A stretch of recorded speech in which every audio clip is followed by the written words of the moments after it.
The muted clatter of golf clubs and forced laughter drifted through the French doors of my parents' country club-style patio. I was inside, supposedly helping Mom with appetizers for Dad's monthly golf gathering, but really, I was just trying to disappear. At 26, invisibility had become second nature. Another beer, Kevin? Dad's voice boomed outside, followed by the usual chuckles and business chatter, the kind that never included me. I'm Alex Morrison, though lately, my family just refers to me as the youngest, always with that tone, the kind that suggests you're a footnote, a disappointment with a time limit. 3 years ago, I walked away from Stanford junior year, full scholarship, to build what Dad dismissed as computer nonsense. What I was actually building was a company that would soon change everything, not that anyone here had ever asked. How's business, Richard? Kevin Patterson asked. Construction mogul, loves golf, hates change. Excellent, Dad replied. Just picked up 3 more commercial properties downtown. And the kids? Bob Chin added, swirling his scotch. Pharmaceutical tycoon, professional condescender. Through the window, I saw Dad's smile falter just a little, his expression shifting into what I'd come to recognize as his let's manage expectations face. Well, David's doing great, junior partner at the firm. Sarah's opening a second clinic next spring. The pride in his voice was impossible to miss. Then came the pause. And Alex? Kevin prompted, probably regretting it immediately. Dad let out a sigh, the kind that carries years of buried disappointment. Dropped out of college, works retail now. We're hoping she figures things out. I clenched the serving tray a little tighter. They thought I worked retail because I mentioned the Apple Store once. They stopped listening before I could explain I was conducting user research for a product that would headline CES next quarter. Kids today, Bob muttered, no work ethic, think success is supposed to be instant. They don't know what real work looks like, Kevin added. Real work, if only they knew. The 18-hour days, the sleepless nights, the investor rejections, the beta launches, the pivots, the breakthroughs, if only they'd cared to ask. Mom appeared at my side, gently rearranging crackers on the tray. Maybe head upstairs, honey, she whispered. They get louder after a few drinks. I nodded, ready to retreat. Then the doorbell rang. I'll get it, I said, grateful for the interruption. At the front door stood a poised woman in her 30s, portfolio in hand. Hi, I'm Jessica Lauren from Forbes, she said with a smile. I'm here for the exclusive with Alex Morrison, America's youngest self-made billionaire. The tray slipped from my hands, crashing to the floor. I froze. That's me, I finally said. Jessica beamed. Fantastic. I've been following your story for months, from Stanford dropout to building quantum leap technologies into a billion-dollar company. It's incredible. Behind me, the patio conversation carried on, oblivious, but not for long. Shall we do the interview here? Jessica asked, glancing around the grand foyer. This place is stunning. Feels symbolic. I nearly corrected her that this wasn't my empire's origin, but thought better of it. That part would come later. Actually, I said, let's start on the patio. I think my family would love to meet you. Her eyes lit up. Perfect. Family insights always add depth. I led her through the house, heart pounding. 3 years of being overlooked, underestimated, and written off, about to end with a single introduction. I opened the French doors. Conversation stopped mid-sentence. Dad looked up from his beer. Kevin's story died in his throat. Bob froze mid-sip. Dad, I said, calm and clear. This is Jessica Lauren. She's from Forbes. She's here to interview me. Dad blinked. Forbes? That's wonderful. About real estate? I'd be happy to. Oh, Jessica said, smiling politely. No, I'm here to profile Alex on building a billion-dollar tech company from scratch. Silence. Beer halfway to lips, jaws slack, eyes wide. Billion-dollar company? Dad repeated, stunned. Yes, Jessica replied, opening her notes. Alex Morrison, founder and CEO of Quantum Leap Technologies. And just like that, the myth they built about me collapsed under the weight of the truth they never saw coming. The one who disrupted everything. How Alex Morrison built the future of quantum computing. I watched the color drain from Dad's face. Jessica smiled politely as she continued, unaware, or perhaps perfectly aware, of the tectonic shift happening on the patio. The company valuation hit $1.2 billion after the Series C round last month. It's quite the story, dropping out of Stanford to develop quantum solutions that are transforming everything from financial modeling to pharmaceutical research.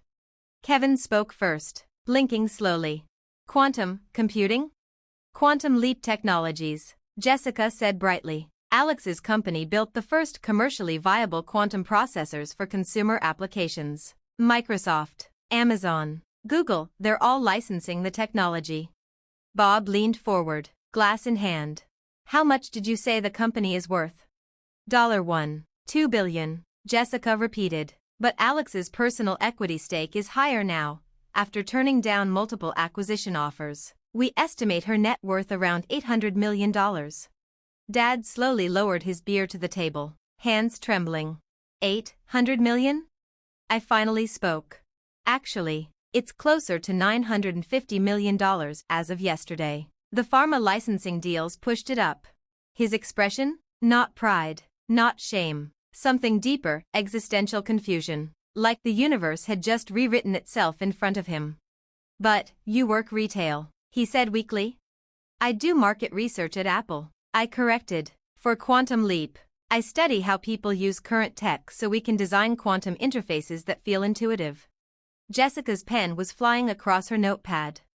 This is exactly the angle our readers love, how public perception often lags behind real success. The invisible billionaire. Kevin blinked. So when you said you were working on computer stuff, I was designing the core algorithms for quantum error correction, I said. It's the breakthrough that made commercial quantum computing possible. Bob looked like he'd swallowed a lemon. And your company, Quantum Leap, what does it do with pharmaceuticals? We've slashed molecular modeling timelines from years to weeks, I said. 12 major pharma companies have licensed our platform. Bob sat back slowly, the realization hitting. My computer nonsense was now disrupting his empire. Jessica's eyes lit up. Can we set up the formal interview? I'd love some family photos too, the support system behind the success. Support system. I turned to Dad. Actually, I said, maybe we start with the early days. Dad, want to share how supportive everyone was during the journey? The silence was sharp. Jessica looked at him, smiling expectantly. Dad opened his mouth, closed it, tried again. We've always believed in Alex's potential. Jessica beamed. And what was your reaction when she told you about the company? Another pause. We were excited about the possibilities, he said stiffly. I almost laughed. Not quite. Not yet. Any memories come to mind? Jessica asked. Moments when you realized Alex was building something big? He glanced at Kevin and Bob for help. Well, there was a time she explained something technical and we were amazed. Except that never happened. Every time I tried to explain, I was met with, "That's nice, honey. Have you thought about going back to school?" Or the classic, "So you're still into that computer stuff?" And I imagine the family helped with early funding? Jessica continued. Another loaded silence. The initial funding came from VC, I said, rescuing him. The family contributed in emotional ways. Jessica nodded. Emotional support can be even more valuable than capital. She turned back to Dad. What advice did you give Alex during those tough startup days? He hesitated, then seized the chance to rewrite history. I told her to follow her passion, always, even if the world doesn't understand it. Even when she dropped out? Jessica asked. Especially then, he said, finally sounding confident in this new role he was performing, the supportive father. It was surreal, watching him retroactively become the hero of my story. Jessica nodded. Beautiful. And now, seeing Alex on the Forbes list, you must be proud. Dad swallowed hard. Beyond proud, though we always knew she was special. Kevin and Bob nodded, clearly revising their own mental archives. Everyone suddenly remembered always being supportive. Jessica closed her notebook. This is perfect. Shall we begin the formal interview? Actually, I said, let's do it here, with Dad and his friends. I think they'll enjoy hearing the full story. Jessica loved it. As she set up her equipment, I helped Mom bring out more chairs. The men sat stiffly, golf game forgotten, beers untouched, realizing this wasn't just an interview. This was a reckoning. Jessica pressed record. So, Alex, take us back. What made you drop out of Stanford? I looked directly at Dad. I realized I couldn't wait for a diploma to build what I saw coming. The world wasn't ready, but I was. And your family's reaction? They thought I was ruining my life. I said, honestly, they were more embarrassed than concerned. I became the family cautionary tale. Dad shifted, visibly uncomfortable. But that pushed you? Jessica asked. In a way, yeah. It taught me something important. Sometimes, the people closest to you won't see your vision. You have to keep going anyway. Then I told the real story. The 18-hour coding days. The 57 rejections from investors. The months without pay. The night we achieved stable coherence at room temperature. The first major licensing deal. The first moment I realized I'd built something that changed the game. They listened in stunned silence. For the first time, truly listening. The pharma applications have been huge. I continued. We're reducing time to market on cancer therapies, personalized medicine, rare disease treatments. It's no longer science fiction, it's happening. Bob leaned forward. Who's licensing that? I listed 3 of his biggest competitors. His face tightened. Jessica glanced up. Forbes estimates your personal net worth at nearly $1 billion. What does that feel like at 26? I smiled, slowly. Validating. But it's not the money. It's proving that believing in yourself, especially when no one else does, is enough to change the world. The only sound was the click of Jessica's recorder. The room wasn't quiet anymore. It was humbled. And this time, I wasn't invisible. I was undeniable. I glanced at Dad, whose beer had long since gone warm and forgotten. Honestly, it feels like validation. I said, for 3 years, I've been the dropout, the disappointment, the one wasting their potential. Now, I employ 847 people. We're revolutionizing multiple industries, and we're just getting started. Jessica leaned in. What's next for Quantum Leap Technologies? We're announcing a major expansion next month, quantum-powered AI that'll make today's systems look like pocket calculators. And we're launching a consumer division, quantum computing in devices real people can actually use. Her eyes lit up. Any hints on applications? I smiled. The smartphone was a wave. Quantum is the tsunami. After she left, already promising a Forbes cover story, the patio fell into an uneasy silence. Kevin and Bob made their excuses and left, likely to Google everything I'd just said. Dad and I stayed, the sun casting long shadows over the golf course he loved so much. He finally broke the silence. I owe you an apology. You owe me several, I said, without bitterness. I should have asked more, listened better. I was so focused on what you weren't doing. I never stopped to understand what you were building. Yeah, I nodded. You should have. I wasn't disappointed in you, he said quietly. I was disappointed in my own idea of success. I thought it looked like degrees, titles, and portfolios. I never imagined it could look like this. Like what? He met my eyes.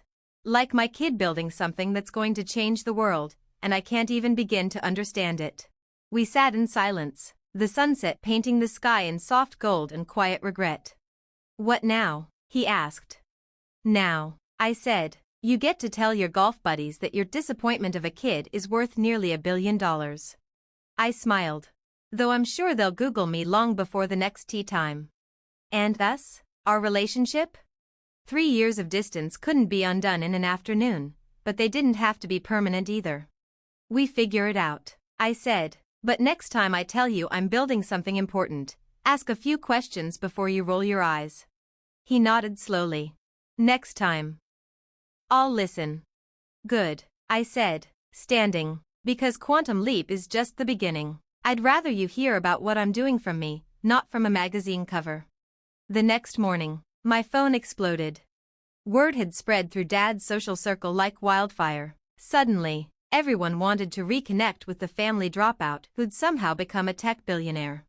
But the call that surprised me most? David. The golden child, the junior partner, Mr. Perfect.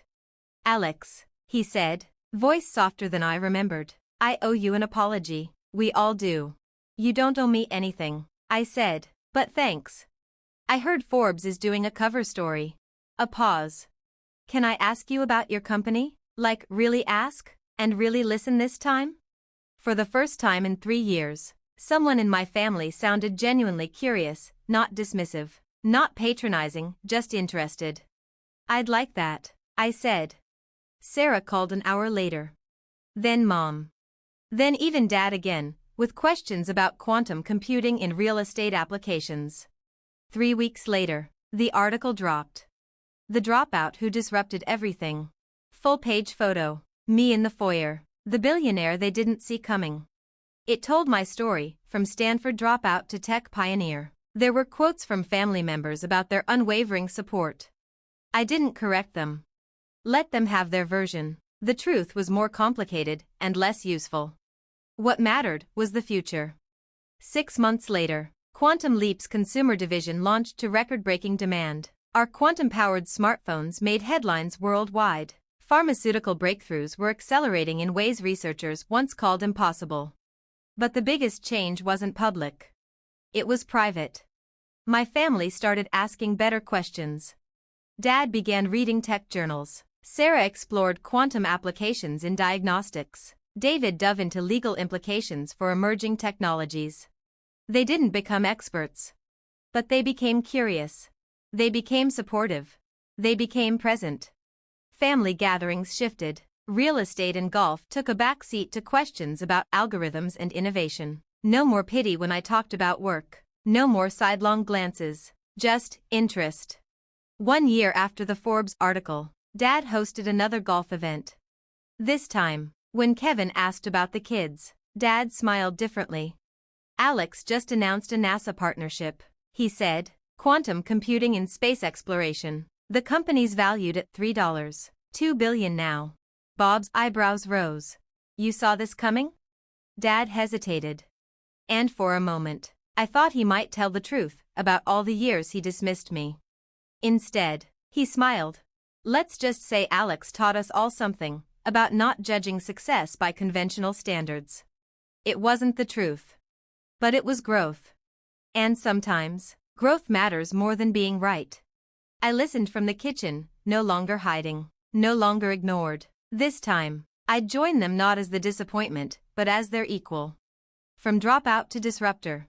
From invisible to undeniable. From the one who didn't fit the mold, to the one who broke it. The money was nice. The success was sweet. But the real victory? They finally saw me. Not as their youngest. Not as a failure. But as Alex Morrison. The one who changed everything.